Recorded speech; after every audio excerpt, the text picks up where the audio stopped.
पावन नगरीमध्ये आज तुम्ही जो काय माझ्यासोबत स्वाभिमानी शेतकरी संघटनेच्या सर्व पदाधिकाऱ्यांचा सत्कार केला त्याबद्दल मी तुमच्या सदस्य आभारी. पहिलं गाव आहे पाठीवर थाप टाकलं. सूर्यवान असेल, दत्तूकाका असतील, तानाजीराव असतील यांनी चांगले परखड विचार मांडल्यानंतर माझ्याकडे बोलायचं काय राहिलंय असं मला वाटत नाही. पण 4-5 गोष्टी जाता सांगतो आणि मग त्यातनं काही प्रेरणा मिळाली. स्वाभिमानीच्या या पदाधिकाऱ्यांच्या फौजे बरोबर तुमच्या गावातले काही 4-5 कार्यकर्ते संघटनेबरोबर जॉईन झाले तर इथं आल्याचं फलित झालं असं मला वाटतं. सकाळी 5:30ला दिवस चालू होतो माझा. बोडूमध्ये रोज 1 दिवसाआड मिरची, रताळी आणि वाटाणा घेऊन गेल्याशिवाय घरी मागत येत नाही. 7:30ला दत्ता माझ्याबरोबर तिथे जॉईन होतो. म्हणजे आजही शेतकरी म्हणून जगतोय, आजही शेतकरी म्हणून तुमच्याबरोबर आहे. शेतीच्या प्रश्नांसाठी लढताना हे जाणवतं की आपले प्रश्न आपण मांडल्याशिवाय या प्रश्नांना कुणीही वाचा फोडणार नाही. आलं केलं, आल्याचे प्रश्न मांडले, 90% यश मिळालं, लोकांना फायदा झाला, लोक जोडली गेली. राजू शेट्टींची कातर खटावमध्ये सभा घेतल्यानंतर असं वाटलं या खटाव तालुक्यामध्ये सगळ्या प्रश्नांवर लढण्याची धमक आहे, लोक सोबत आली पाहिजे. 2500 रुपयाचा दर आज जवळपास 3400 रुपये 3500 रुपयांच्या वर गेला. याला सुद्धा तुम्हीच कारणीभूत आहे. पण मला सांगा, स्वाभिमानीचे मोजके मावळे रस्त्यावर आल्यानंतर जर तुम्ही थोडं सहकार्य केल्यानंतर जर 1000 रुपयाचा दरवाढ होत असेल गेल्या 4 वर्षामध्ये, ठरवून जर प्रत्येक गाव ऊस उत्पादक रस्त्यावर लोक तर काय परिस्थिती? स्वाभिमानीच्या पदाधिकाऱ्यांनी सह्याद्री साखर कारखान्यावर दर जाहीर व्हायच्या आधी 2 दिवस पत्र दिलं, तुमचं उद्या गाळप बंद पडणार. दत्तूकाकांनी प्रमोद जरदा यांनी पत्र दिल्यानंतर दुसऱ्या दिवशी संध्याकाळी सह्याद्री दर जाहीर झाला. आजही 43 रुपये व्यापारी मध्ये कमी आहे, पण ठीक आहे, 250-300 रुपयाची दरवाढी सुद्धा काही कमी नाही. रयत कारखान्याने 3500 रुपयाची दरवाढ दिली, अजिंक्य ताराने 3500 रुपये दिले. हे सगळं झाल्यानंतर खटाव तालुक्यामध्ये आम्ही हे ठरवलं की खटाव तालुक्यामध्ये आवाज होतो. तर आमदार मनोज दादा एकदा बोरपटे म्हणाले की तुम्ही गरीब बारक्या माणसाला त्रास देतो. दत्ताभाऊ तुमचं काम ओढून बाल मार्केट कमिटी आम्ही बघतोय. आज दत्ताभाऊ नसते, सभापती नसते तर ते मार्केट उभारणी घेऊ शकलं नसतं. एवढं या दत्ताभाऊचं काम मोठं समोर आहे. माझा समवयच काय म्हणून कौतुक करतोय अशातला भाग नाही. मार्केट कमिटीमध्ये 17 संचालक आहेत, 91 संचालक आहे. 2-3 तास घातल्याशिवाय घरी येत नाही. पण पैसे आम्हाला मिळतात, शेतकऱ्यांना मिळतात. 10 लाखाची उलाढाल 30 लाख 40 लाख 50 लाखांच्या वर पोहोचली. ते मार्केट उभं राहू नये म्हणून काही लोकप्रतिनिधी प्रयत्न केले, काही शेतकऱ्यांना फिरवायचा प्रयत्न झाला, व्यापाऱ्यांनी बंद पाडायचा प्रयत्न केला. पण आज दत्ताभाऊंच्या प्रयत्नामुळे आज ते मार्केट स्टेबल आहे. आणि तुम्हाला आज 100% सांगतो, खटाव तालुक्यातलं हे कृषी उत्पन्न बाजार समितीचं मार्केट जिल्ह्यात नाव काढेल अशी परिस्थिती आहे. इतका चांगला कारभार. मध्यंतरी दत्ताच्या मागे डोसण्या चालू झाल्या होत्या इतर संचालकांच्या. दत्ता साक्षीला आहे, फोन करून गाडगे साहेबांना सांगितलं दत्ताला जर हात लावायचा प्रयत्न केला तर स्वाभिमानी तुमच्या घरावर मोर्चा काढेल. 5 वर्ष त्या पोराला चांगलं काम करू द्या, मार्केट एका ताकदीने पुढे नेऊ द्या, नंतर कुणाला बसवा तिथं बसवा. दत्ताभाऊ बरोबर आहे. ज्या गाडगे साहेबांसाठी गेल्या निवडणुकीत मतं मागितली त्या गाडगे साहेबाचा कान काय सुद्धा मागे पुढे बघितलेलं. राजकीय पक्षाचं काही देणं गेलं नाही. काय करू एवढं सांगा म्हणजे तुम्ही आमच्या बरोबर या. तुम्ही म्हणता भाजपला बोलू नका, बोलायचं बंद करतो. राष्ट्रवादीचा नाद सोडतो, राष्ट्रवादीचा नाद सोडतो. काँग्रेसवाल्याकडे वाकून बघत नाही, वंचितवाल्याकडे जात नाही.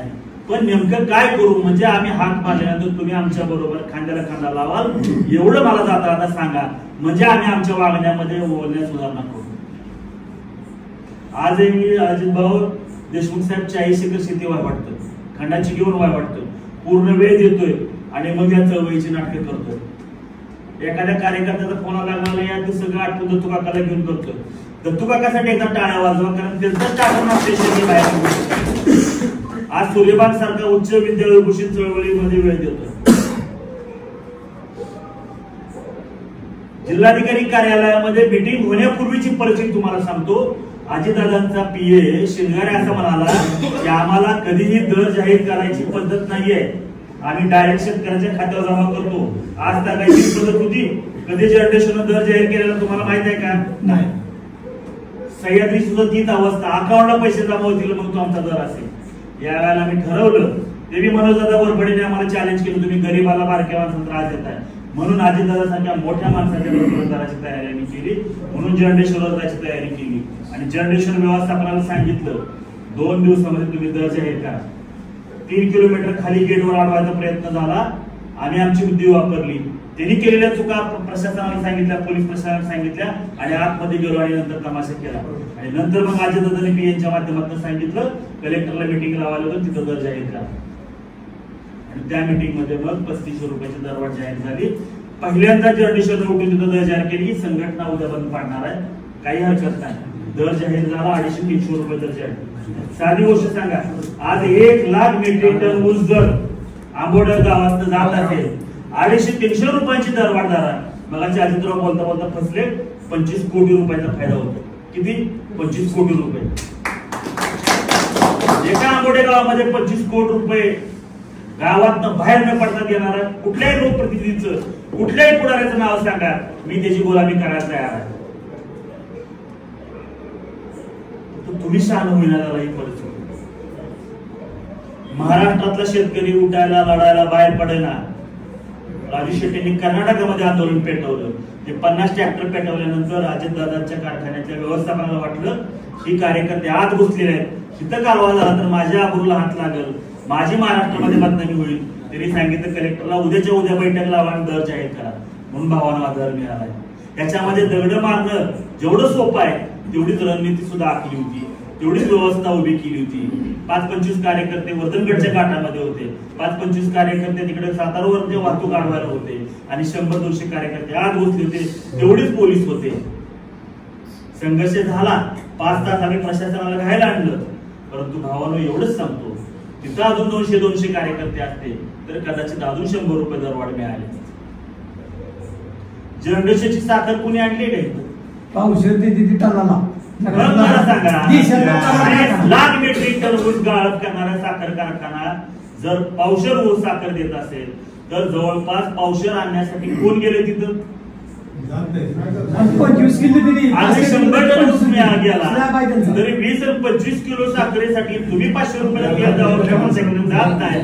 म्हणजे त्यातनं त्यांना वर्षाला 25 ते 30 कोटी रुपये नफा होतोय. ती तुमची आमची लूट नाही का?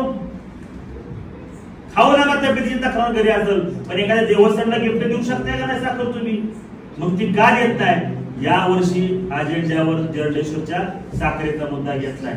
ज्या दिवशी घोषणा होईल त्या दिवशी मात्र जर्डेश्वरची कानपेटी करायला तुम्ही बाहेर पडा. साखरेचा मुद्दा अजेंड्यावर आहे. 250 ग्राम साखर नको, वाटेल तर ती भीक म्हणून अजितदादांना पाठवायची तयारी करा. त्या पुढाऱ्यांच्या बुडाखाली आग लावल्याशिवाय ही शानी होत नाही. त्यामुळे तुम्ही काय घाबरायचे काही कारण नाही. अजितदादाला कसं बोलू तर मी केलं व्यवसाय, दे पैसे आम्हाला, आमची काय तक्रार नाही. बरेच कार्यकर्ते म्हणाले, शेतकरी म्हणाले जनरेशन 35 आहे, पडळचाही 3500 पाहिजे, गोकुळचाही 3500 पाहिजे.